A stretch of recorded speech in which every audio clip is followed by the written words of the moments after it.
Во Русија и Украина се војува како некогаш во Југославија, два братски народа се свртеа против себе, смета воениот аналитичар Дарко Тодоровски од Делчево, кој со години живее во Москва. Иако состојбата во Москва е мирна, луѓето се напнати и загрижени зашто многу Руси и украинци се крвно или пријателски поврзани. Луѓето се загрижени и бидејќи има доста пријатели таму, семејства, фамилии, бидејќи во Русија живеат огромен број на и украинци, и рускојазични украинци. Не знам како. Тоа е нешто како што се случуваше во Југославија 90-те години кај нас.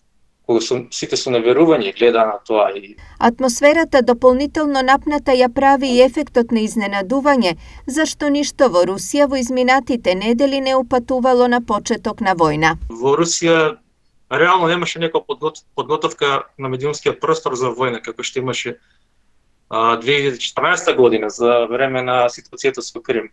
Големата неизвестност сега е до кога војната ќе трае и какви ќе бидат последиците од неа, иако според Тодоровски известно е дека поразена во случајов ќе биде Украина, кои се според него стратешките цели на Русија. Војна неутралност на Украина, да биде потпишан на правни гаранции, потоа уништување на украинската армија,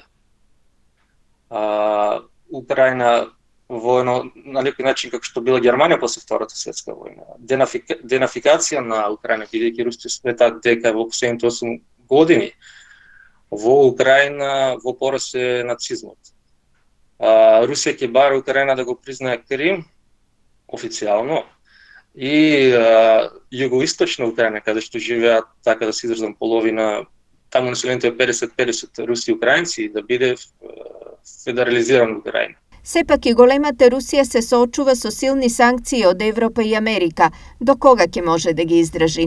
Русија во овие 8 години, да бидеме реални, се спремаше за и санкции. Таа цело време водеше државна политика на замена на производите кои што ги произведува Западот, барање на нови произведувачи пред се од Азија.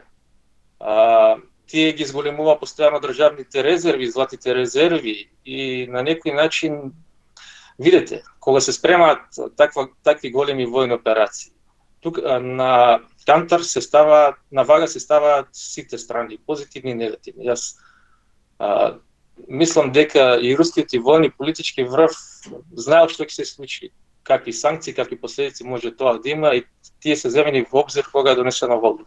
Во последните неколку години во Русија, особено во Москва, живеат многу македонци, но и други народи од регионот. Според Тодоровски, никој од нив засега не ја напушта државата, ниту пак реално има потреба за тоа, за разлика од Украина, од каде странците масовно си заминуваат.